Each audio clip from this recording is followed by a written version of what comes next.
Why is the Department of Homeland Security engaged in a massive arms buildup? The DHS has recently purchased over 2 billion rounds of ammunition and almost 3,000 armored vehicles, plus riot gear. The mainstream media has predictably responded to the controversy by, well, dismissing the concerns of U.S. citizens as paranoia, or by simply ignoring the staggering amount of ammo purchases altogether. The massive purchasing and stockpiling of ammunition by the DHS can only be a red alert warning that the federal agency is planning on waging a massive war with the American people. And with us now is former political prisoner and veteran of the Black Panther Party, Larry Pinckney. Larry, welcome to the show. It's good to have you with us. Thank you so much. You know, it's a pleasure and an honor. So what do you make of all this? I mean, do you think that the DHS, are they planning for some sort of Red Dawn-style invasion from another country, or are they preparing for massive civil unrest and a potential war with the American people? I think it's crystal clear that it's the latter.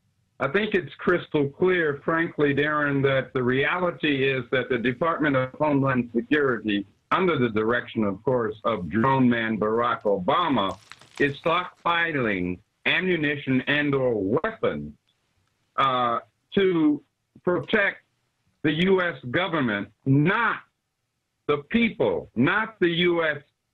citizens, not the American people. I think that's crystal clear. They're not doing this because it's howdy-doody time.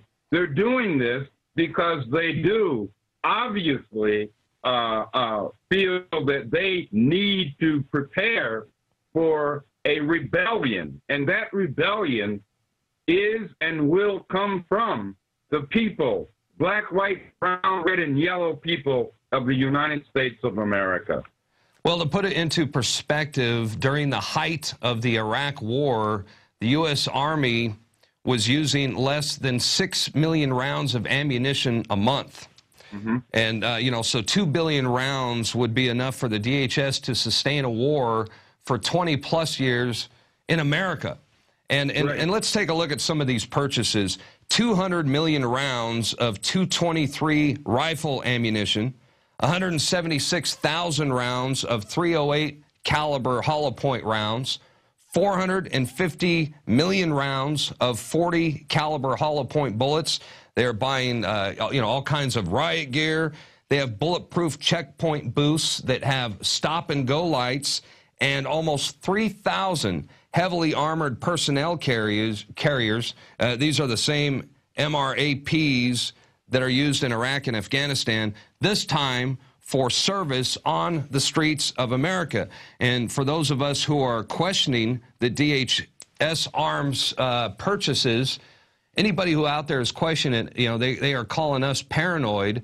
And Larry, I think it was you, I heard you once say that just because I'm paranoid doesn't mean it ain't happening.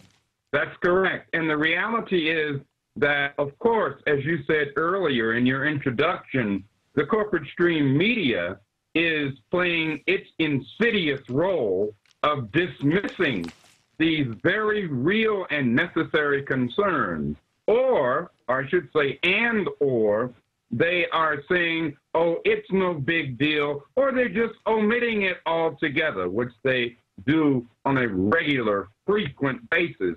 So the fact of the matter is, and I say it again, just because we're paranoid does not mean it's not happening. Folks, we need to be aware.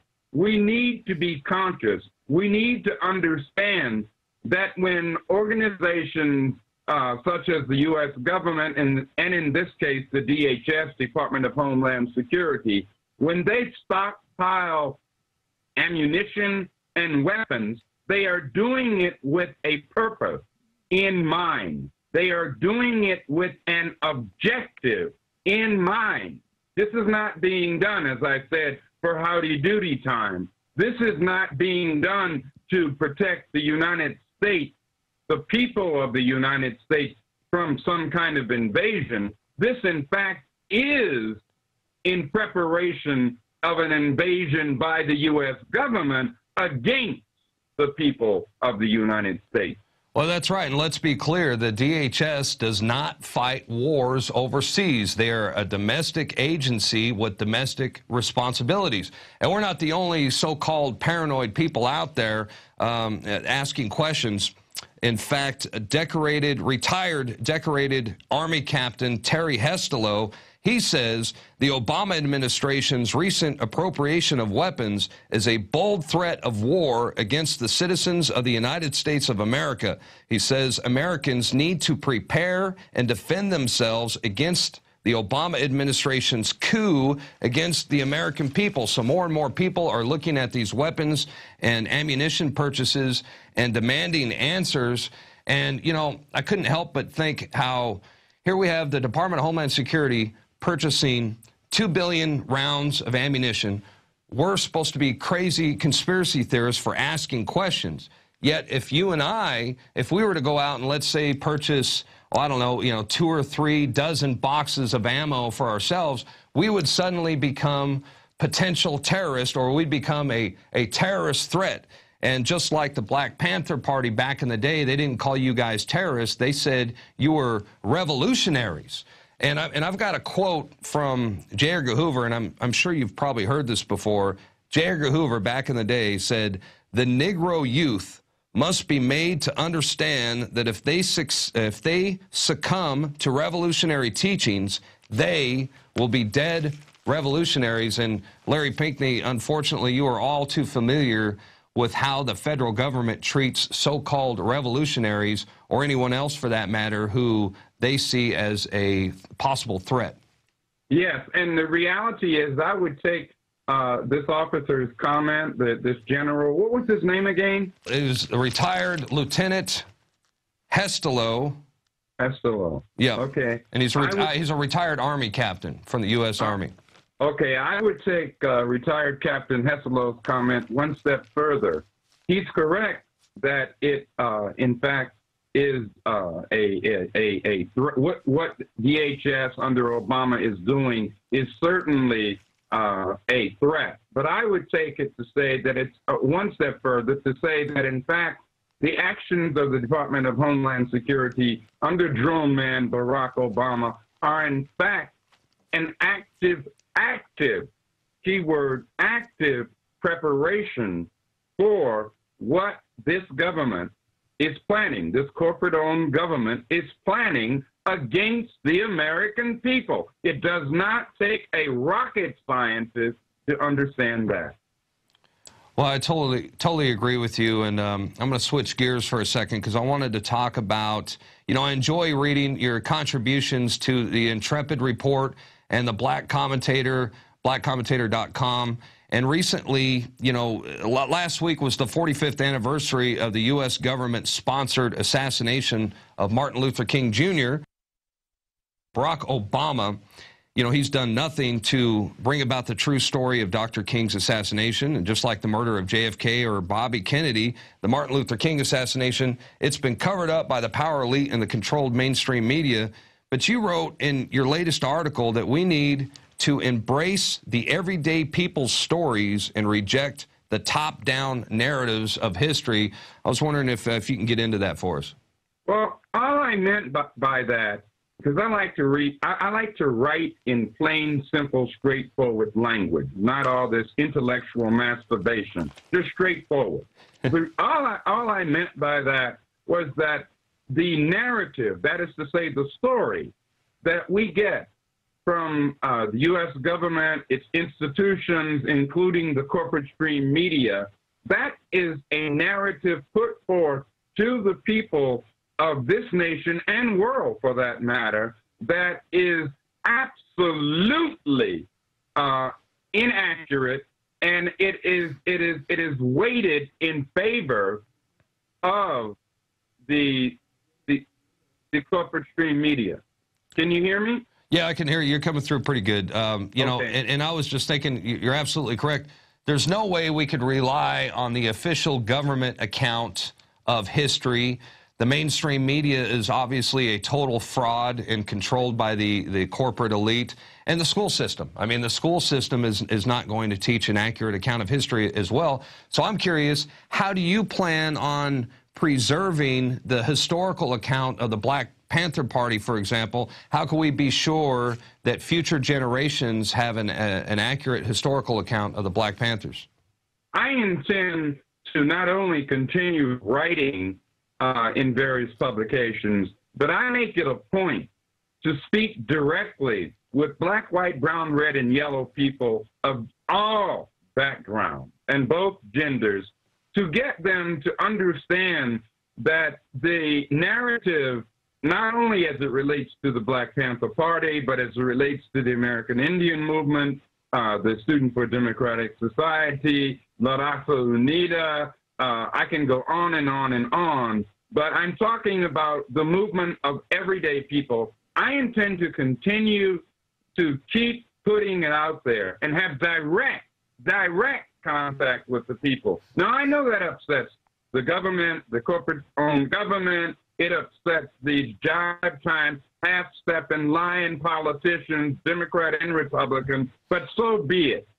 Our struggle has to be about each other, you know, not Goldman Sachs, okay, not the narrative or story, if you will, of the people who have been oppressing us, and when I say oppressing, I mean exploiting us economically, politically, and socially, keeping us divided, keeping us in fear of each other, keeping us powerless.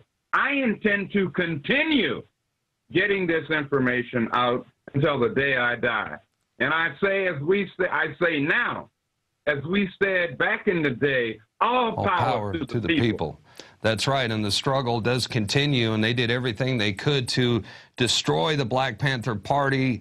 You know, your activities were disrupted. You're demonized by the mainstream media. A lot of you guys were thrown in prison, wrongfully accused. You yourself, Larry, you know, a victim of COINTELPRO and a political prisoner for 10+ years. A lot of you guys were murdered, but ideas are bulletproof, and the ideas continue, and the hopes and the aspirations of the Black Panther Party still live on.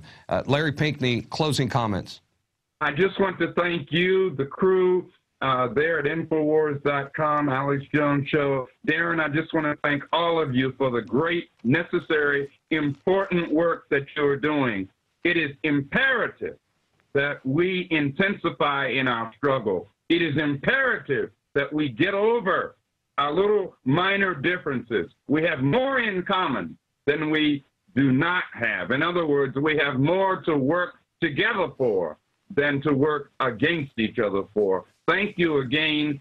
Love and strength to all of you. All power to the people. All right. Well, Larry, thanks once again. Look forward to having you visit Austin, Texas in person next month. And I encourage everybody to check out the Intrepid Report, blackcommentator.com.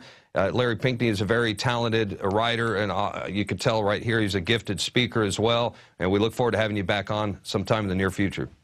Thank you so much, and take care and be strong. All right, there's one of my favorite guests on the show, and, you know, that guy's the real deal. And Larry Pinckney will be traveling to Austin, Texas sometime early next month, and we'll get a chance to interview him once again live, this time in studio. So certainly looking forward to that. Hey, that's going to do it for tonight's broadcast. The InfoWars Nightly News will return, Lord willing, tomorrow evening, 7:00 p.m. Central Time, Texas time, that is. Until then, have a blessed evening, and we'll see you back right here tomorrow. Good night.